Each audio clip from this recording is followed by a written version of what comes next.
morning, everybody. It is Friday the 3rd of April, 2020. It is 10 a.m. in the morning. I hope everyone's having a wonderful day. I hope you're having a wonderful week. For some of you, this is the last day of work. Yay, including myself, which I'm at work right now. TGIF. Yes, yeah. Well, they don't know what that word means anymore.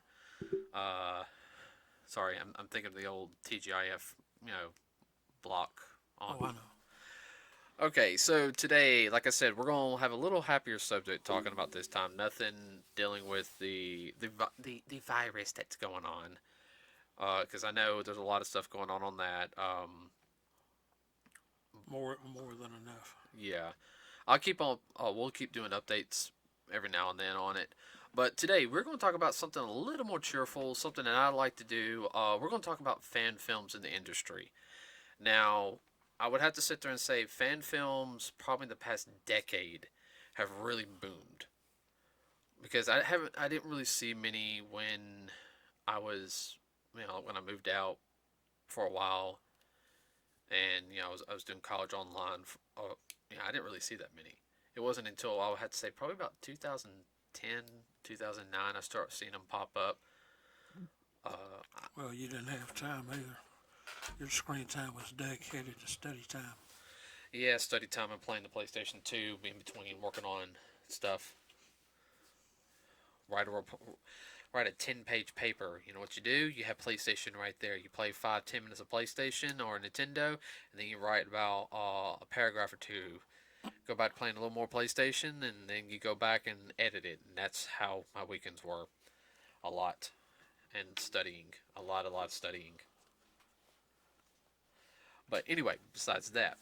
So, talking about fan films in the industry, compared to what they were, even, 10, well, about, let's just say 15 years ago, it was really hard to do like a fan film, something you wanted to do with people not, if people did it, they did it because they enjoyed it.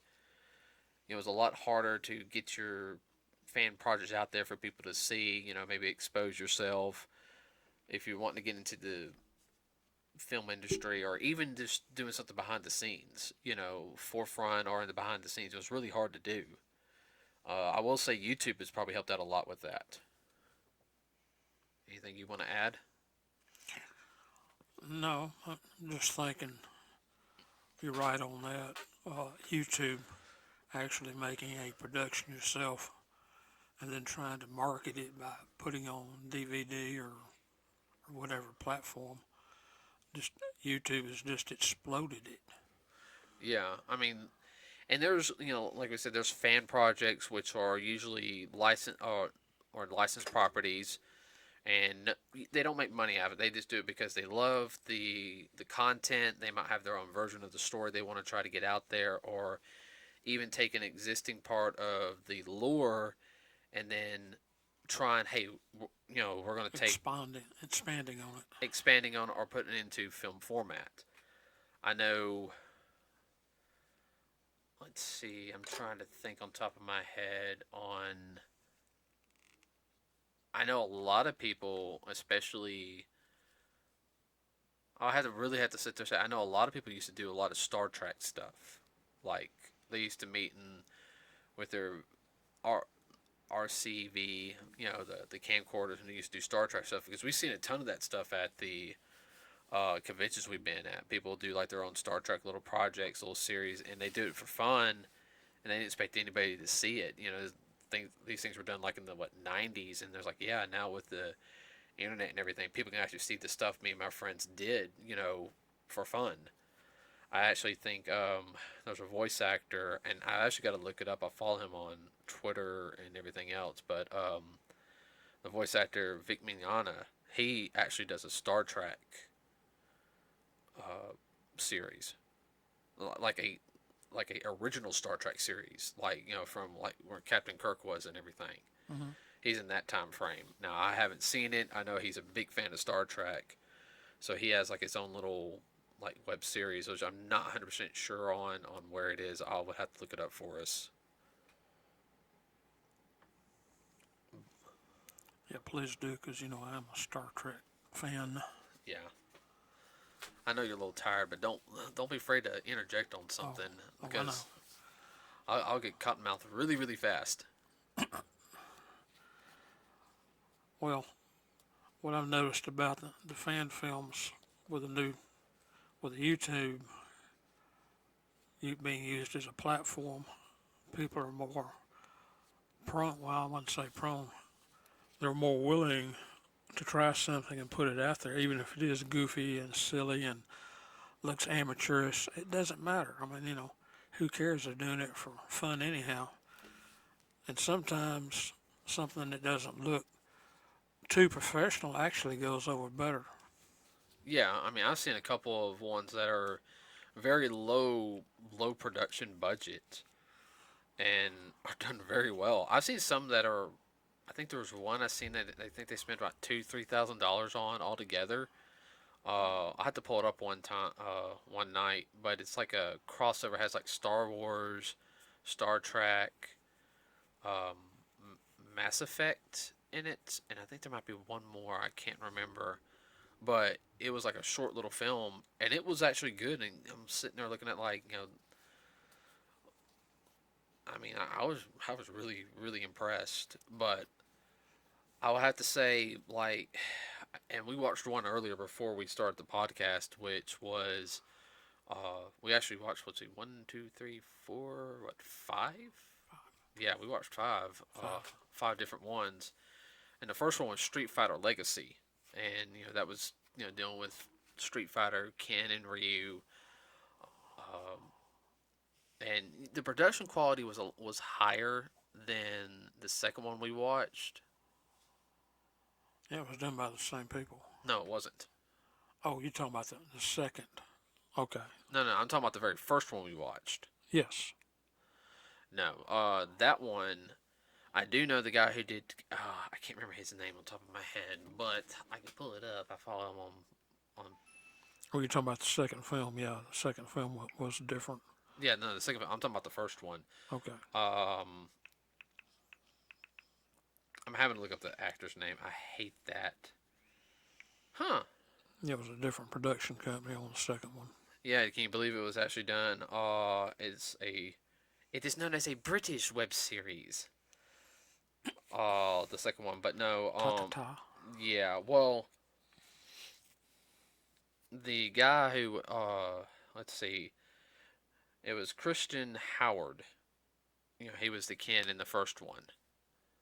In the very first one, Street Fighter Legacy, and then he helped do, uh, let's see, I'm looking up right here. He did a lot of stuff with Assassin's Fist, which, if you guys don't know, Assassin's Fist was a web series written by Joey Anashi, who was a director, and Christian Howard. They also developed it, and Christian was Ken in it, and it was basically, it's actually, yeah, it's I thought it was shot it was shot in the United Kingdom, but it basically it was like a telling of Ken and Ryu right before the first Street Fighter film, which it was really good production quality. But him doing the Street Fighter Legacy film that he did actually allowed him to be able to do the actual Assassin's Fist. Now there was a second one I know web series he did with right before Street Fighter 5 came out. I didn't see it. I don't know if they're ever going to be able to do the World Warriors like they want to because of licensing rights and everything, and trying to get people together, which I do understand that to some extent it bites because that was a really good series. Now, even if you're not making any money on it, they can shut you down just simply because the properties are copyrighted. Yeah, which it helps to get permission. Yeah, it helps to get permission. It also helps if you're doing it to sit there and say you're not going to make any money off of this. You're just doing it for the love of it. But sometimes lawyers don't like that. But we'll get into that another day. I know the second one we watched was called Beginning's End, and that was done by 1,000 Pounds Productions, which they're based in California. You know what I'm talking about? Oh, yeah. Okay, you just got real quiet. I didn't know if you want No, to. no, it's just think about 1,000 pounds. They've come a long way. Oh yeah, because they have a. I've watched a couple of their stuff. I mean, they've between them doing their little small little Street Fighter skits of like doing the super moves just to get content out there, doing uh little fight scenes here and there. A lot of the people that work on Thousand Pounds Productions are in the film industry now. I know like their Street Fighter beginnings and it had a lot of the choreography was good. Nothing, and this is also the difference between the two different ones. And I had to say the martial arts in beginnings end, I could feel more impact with it than I could with Legacy. Legacy was good. Legacy was very cinematic. Where Beginnings End was a little more grindhouse grit. I guess you can basically a little more in your face. Is that the best way to put it? Yeah, I could see using that terminology more in your face. It was a little more direct and to the point. Yeah, and then you can sit there and tell when they were, and I know some people think I'm BSing with this, but as well as I do, martial artists can sit there and tell how somebody feels or how they're trying to project their emotions through their punches or kicks. I mean, you can sit there and tell that with the body motion, their facial expression. There's so much, and it's unless you know the martial arts and have had years of experience, or you've watched a lot of anime, you know, or just passionate about martial arts, you would understand what we're talking about. Same thing with music. You can tell when somebody's playing something and they're sad compared to they're happy, and that's hard to explain in the martial arts. You're not falling asleep on me, are you? No, I was just thinking about what you were saying there. That's very true. That's part of uh, being able to come across within the film, being able to project your feelings, your emotions, and what you're trying to convey in the film to the audience. Yeah, I mean, which is hard to do because most people Yes, they're just either angry or they're very robotic like. They know the motions. The yeah, the motions, not emotions. The emotions they're supposed to go through, and they just you know it almost comes across as cartoony. not the good cartoony. Yeah, right. Um, I liked both of the films. I did find out they both came out on the same day. That was kind of wild, I thought. Yeah, it was kind of weird when I actually read up some of the stuff. They said, yeah, and this is Howard from Legacy was like, I found out someone did ours on the same day. It was a coincidence. And like he checked it out and he loved it. He had no problem with the fact is that there was another one. Some people get really mad and upset. It's like okay, they're doing something. Cool. Hey, support them. Uh, we watched the third Street Fighter one, which was the Street Fighter X Tekken, and I think Namco, Bandai, and Capcom backed that one up. And I know that was done by Thousand Pounds Production. Also, I liked all the actors that were in it. The Kazuya, the Ryu, which was he was the from Power Rangers. He was the Time Force Quantum Ranger. He's a good martial artist. He also does Virgil in Devil May Cry 5. And let's see, the Kazuya was good. He actually looked like Kazuya too. And then the Ken, there was a different Ken than what they used in their very first production. I cannot pronounce his name to save my life on top of my head, but he was good. My only complaint with that one was the editing.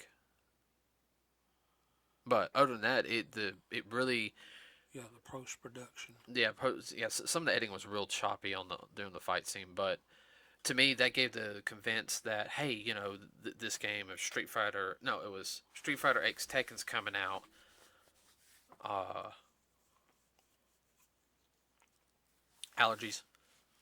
Allergies. Yeah, he was working outside all day, everybody, so his eyes are a little Puffy. puffy right now. Uh,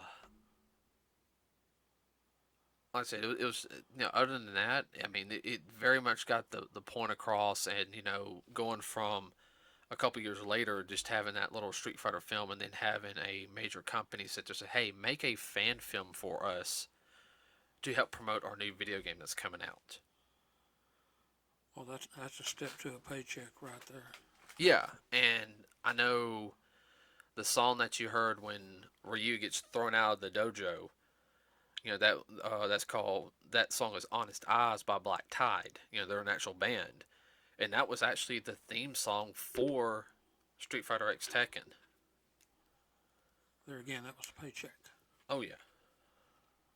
Uh, I guess getting into a little bit more of ones that were also picked up, and we're talking about this in general, is like, I really enjoyed the fan films of how you can see them going from something here and them actually getting money backed up. It's like, here's money, do something. Uh, I would have to say I've seen part of this web series. It was Mortal Kombat Legacy. It was a web series, and that was the one. I guess the best way to put it is like right after Mortal Kombat 10 came out. But for people who don't know, there is a more mature version of it, and this is not for kids to watch, by the way. It is pretty much. I had to say it's pretty much rated R. This fan film. This content's not for kids, but it's called Mortal Kombat Rebirth. It has Michael J. White in it. It has oh man, I can't remember the guy who played oh no, it had the girl. She was only in the first second, Sonya Blade. She was 7 of 9 in Star Trek. And then I know the guy who played Hanzo Hisashi's Scorpion. I know he was in the Tekken film. He played Kazuya in the actual Tekken film, which I heard that was kind of, but the martial arts in it were good from what I heard. But that short film was really good. It was a very different approach, a very dark approach. And you're thinking, what, you got anything to say? No, I'm following what you're saying. I'm trying to put it all together because I hadn't seen everything that you have. Well, I mean, just from the Mortal Kombat one we saw, I mean. Oh, yeah. Very, very much so. I like what they're doing. I mean, it's not only Mortal Kombat. I know there's other stuff that's out there. I remember one that we saw several years ago at a convention. Oh, you're talking about the Mario Brother one? Yeah, the Mario. It wasn't that bad. It wasn't that bad. I know where he was trying to go with it. I think that I thought the ending was kind of on that one, being honest with you. But that's just me. Other than that, the actors, everything he got to do on it were good. The special effects that he used was good. It's very much what they went along with the storyline of the cartoon.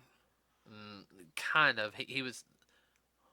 Well, not so much the storyline, but the characters. Oh, the basic premise. Yeah, the basic premise. Yeah. So they didn't use guns. Right. Oh, who was?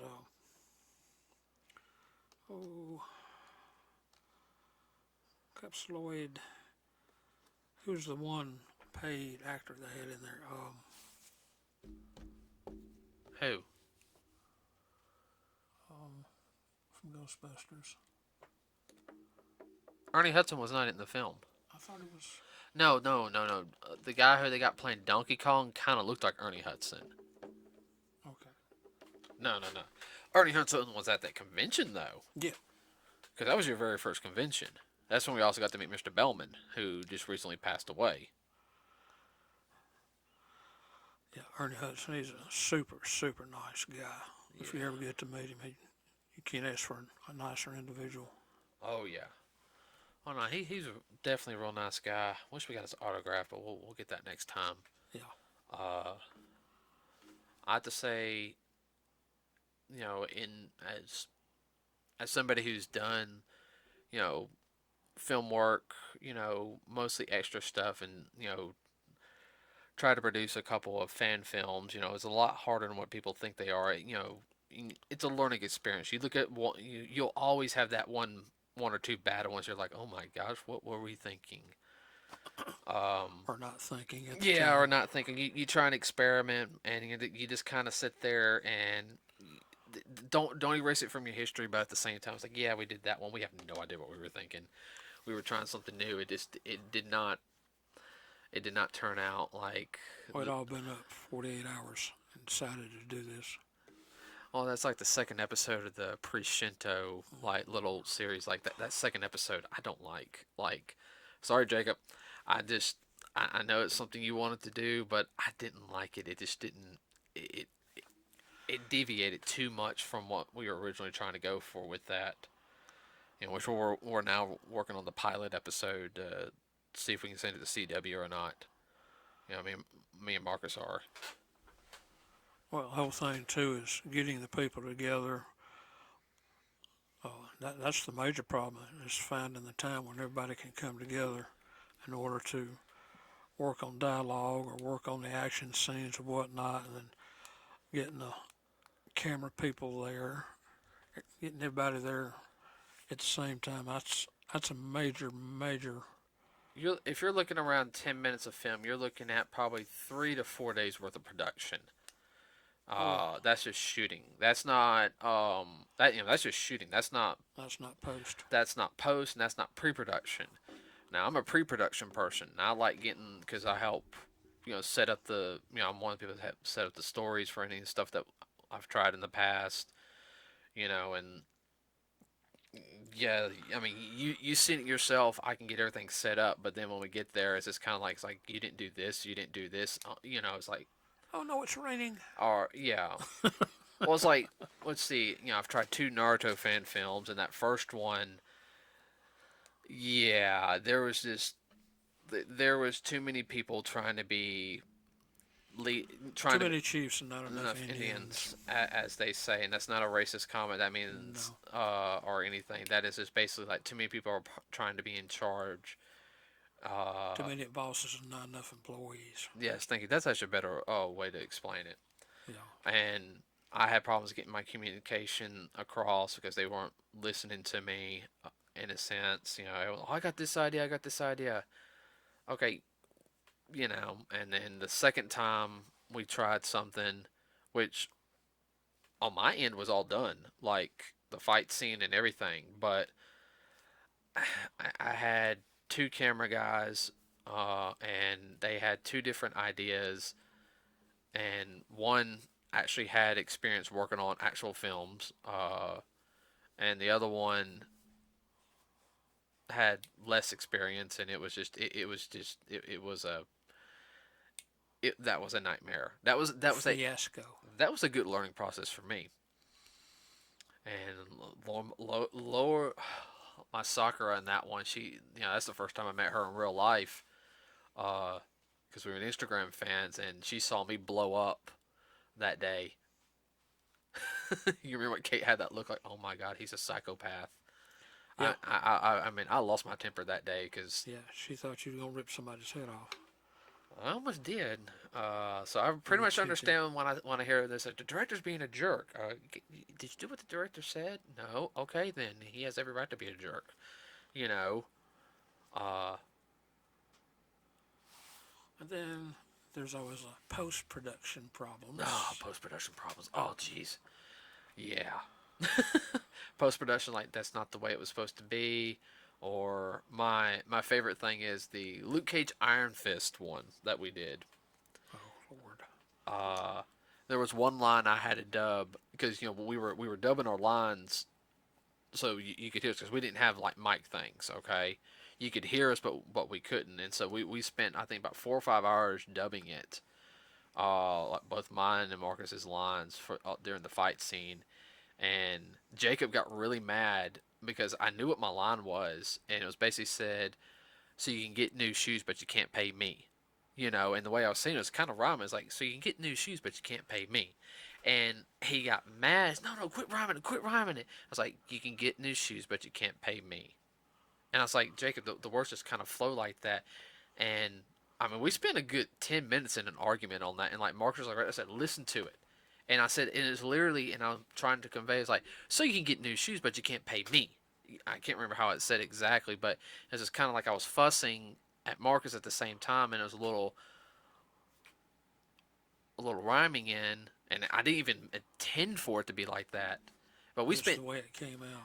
but it flows. I mean, you've seen the fight, Yeah. and it flowed perfectly, especially with Marcus's character, Luke Cage, kind of like doing his hit on me, like right after that one, like, you are not, it's like, you got a white guy trying to do a semi rap and everything, and Harlem, getting knocked across the Area. yeah. Um, I have to say the last fan film that we watched, which I really like, is the Unworthy Productions fan film of the Power Rangers. Now that, I mean, that's the type of stuff that I really really enjoy seeing, because they took a basic concept, they really did tweak it for themselves. They had their own suits designed. They came up with an original villain. The choreography is not bad, and I dare say, it's lower production than Saban's Power Rangers, but it is definitely 1993 Power Rangers It's got that equivalent. same feel. Oh yeah, The martial arts in it were quite good. oh yeah, oh definitely. I mean, you had um, one of the members from Art School Dropouts was there. I know they help out with it, and they do a lot of good like small fight scenes and production stuff. So I don't know if you had anything to add or anything. No, I was trying to think of something, but it just I went. Had a senior moment. Yeah, you had a senior moment. I can say that because I are one. Oh, speak clearly. Don't. Speak proper. Speak proper English. Okay. Uh, let's see. That's all I could think of as of right now. Like with the fan films up now, and what I was talking about was, and this is also a semi-free promotion or whatever guys want to call it, but the one group I was talking about, Art School Dropouts, they're located in New Jersey. They do New Jersey. They're doing a film festival next Saturday on their YouTube channel. You can actually check them out on Facebook, Art School Dropouts. You can also find them on YouTube, same name. But I know they're doing a film festival for content creators. Like for any type of shorts or anything. I'm actually going to be submitting one of mine from Strong Path Productions. I'm going to be submitting the Luke Cage Iron Fist Money Problems 8-minute fan film to it. Anybody who's out there who's a content creator of like any type of films, I know you'll have to check their page on all the basic rules, but the only rule it's free, as well as guys pretty much know that the content has to be there's gonna be certain rules. Like I don't think they're gonna do anything like like blood, guts, or gore or anything, and I do know they said no sexual content on it. So because it's Basically, nothing greater than PG-13. probably. I do know that they say it can be anything from drama, history, comedy, action, sci-fi. So That'll be interesting to sit there and check some of them out. oh yeah, I mean we can't go anywhere next week. We're gonna be stuck at home still, so I might as well check the stuff out. I can probably see when my film's gonna come on, which I'll be happy. My team's already given me the thumbs up on it, so just gotta do some in credit scenes for us and stuff like that. Well, that's going back to the post-production. Yeah. We won't chase that rabbit. No, no. But like I said, my team I talked to, which it was only three of us that worked on that one, which is just me, Marcus, which we did a lot of the pre-production stuff, and then Jacob did the camera angles. He helped, because he was the man behind the camera. He did some of the lighting too. Well, actually, he did all the lighting, but he did all the post, like all the editing and everything. I give him credit for that. I definitely give them credit. Oh yeah. Uh, but wow, it's about time this time. We got really into it. I didn't even. Didn't realize it. No, I didn't. So different fan films, guys. If you want to check them out, check out Street Fighter Legacy. Check out also another Street Fighter one called Street Fighter Beginnings End. Mortal Kombat Rebirth. Um, Street Fighter X Tekken. Yeah, no, there's 3 Street Fighters in there. And check out Unworthy Productions. That's actually what the YouTube channel is called, and it's Power Rangers Unworthy.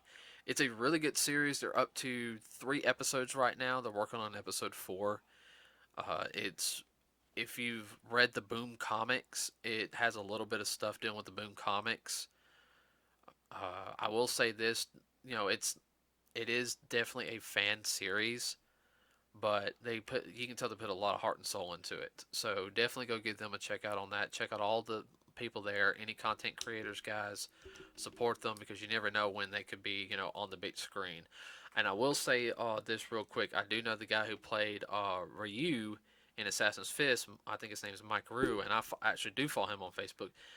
He did Trident in the Inhuman series.